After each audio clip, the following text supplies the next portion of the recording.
রাজ্যে জল ছড়া নিয়ে রাজ্য সরকার এবং ডিভিসির মধ্যে চাপানোতর তুঙ্গে।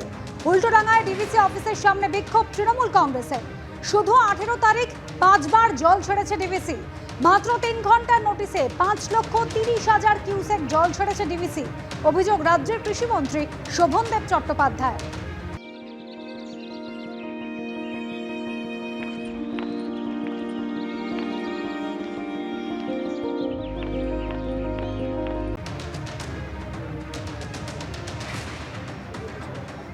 ডিভিসি যে টাকাটা দেওয়ার চেষ্টা করছে সেটা কেন কর্মীদের থেকে নিয়ে দেবে কেন? ডিভিসি কেন্দ্রীয় সরকারের সংস্থা এবং আমরা কেন্দ্রীয় সরকারের কাছেই না খাতে টাকা পাই। আমরা এর আগেও যখন হয়েছে সে টাকাও দেয়নি, এখনও যে টাকা হচ্ছে সে টাকা দেয়নি। আমরা চাই কেন্দ্রীয় সরকার তার টাকা দিকে আমরা নেব, আমাদের প্রাপ্য টাকা, এটা যুক্তরাষ্ট্রীয় কাঠামো, এই টাকাটা আমাদের প্রাপ্য হয়। তো এমপ্লয়িদের থেকে টাকা নিয়ে কেন দেবেন? এটা তো আমরা নেব না।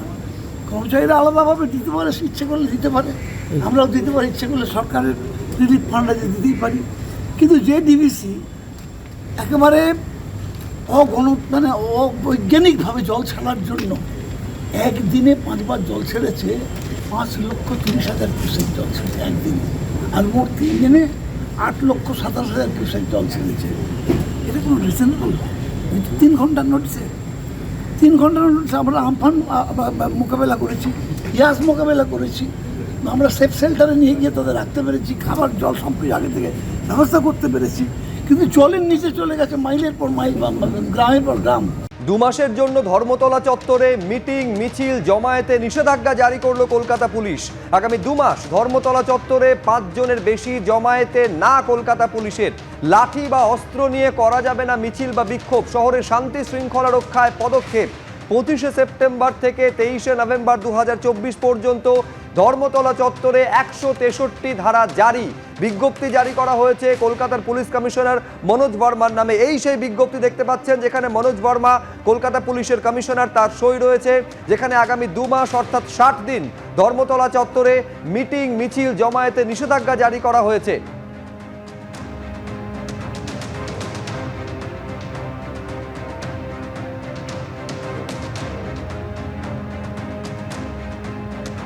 সিপি সই করা এই বিজ্ঞপ্তিকে এবার হাইকোর্টে চ্যালেঞ্জ করেছে সিপিএম।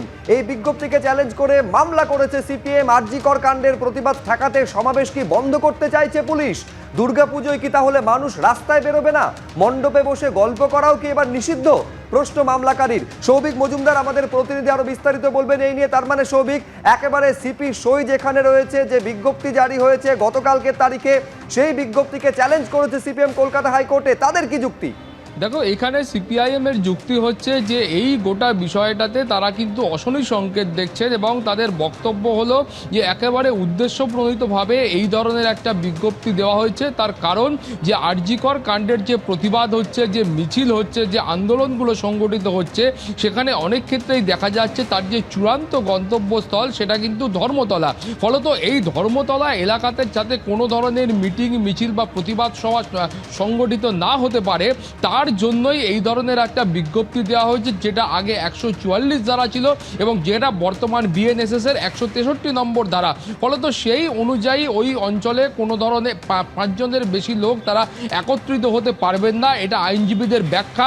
আইনজীবীদের এটাও ব্যাখ্যা যে সামনে পুজো আসছে, ফলত ওই অঞ্চলে প্রচুর মানুষ একত্রিত হন এবং এখনো পর্যন্ত তাদের বক্তব্য হচ্ছে ওখানে যে যে থানা এলাকার কথা বলা হয়েছে, সেই এলাকাতে অন্তত পক্ষে 10 থেকে 12টি বড় পুজো হয় এবং অজস্র ছোট ছোট পুজো হয়। ফলত সেই ধরনের পুজো প্যান্ডেলে মানুষ আসা যাওয়া করেন, বড় সংখ্যক মানুষ আসেন এবং যারা ওই এলাকার বাসিন্দা তারা কিন্তু ওই ধরনের প্যান্ডেলগুলিতে নিয়মিত যান এবং ওই এলাকাতে তারা বসে গল্প গুজব করেন। ফলত এই গোটা প্রক্রিয়াটাও কোথাও গিয়ে একটা এই যে গোটা প্রক্রিয়াটা, সেই প্রক্রিয়াটা কোথাও গিয়ে একটা বিনষ্ট হতে পারে, এমনটা তারা মনে করছেন এবং তারা বলছেন যে একেবারে উদ্দেশ্য নিয়ে এই কাজ কিন্তু করা হয়েছে। এবং তোমাকে বলবো যে আইনজীবীদের এখানে ব্যাখ্যা হচ্ছে যে ওই নোটিশের বা ওই বিজ্ঞপ্তিতে প্রথমে যে এলাকাগুলির কথা বলা হচ্ছে অর্থাৎ বউবাজার থানা, হেয়ার স্ট্রিট থানা এবং হেডকোয়ার্টার ট্রাফিক গার্ড, এই এলাকাগুলির মধ্যেই কিন্তু গোটা বিষয়টা সীমাবদ্ধ থাকবে।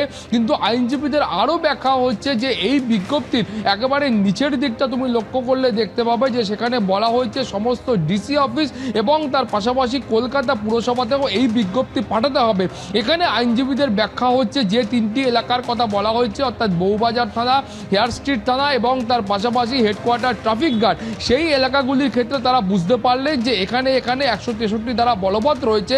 কিন্তু তাহলে এই নোটিশ কেন বাকি এলাকাগুলিতে পাঠাতে বলা হয়েছে? তাহলে এই যে বিজ্ঞপ্তিটা রয়েছে সেটাও কি বাকি এলাকার জন্য একইভাবে প্রযোজ্য? সেই প্রশ্নও কিন্তু তারা তুলছেন। ফলে তারা বলছেন যে এই গোটা বিষয়টাতে কোথাও একটা ধোঁয়াশা রয়েছে। ফলে এই ধোঁয়াশা কাটানোর জন্য তারা কলকাতা হাইকোর্টে মামলা করেছেন এবং তাদের বক্তব্য তারা এই ধরনের বিজ্ঞপ্তিকে চ্যালেঞ্জ করছেন এবং আগামীকাল যখন এই মামলার হিয়ারিং হবে সেই সময় কিন্তু বাকি বিষয়টাও স্পষ্ট হবে। শুভ্রজিৎ, ধন্যবাদ সৌভিক।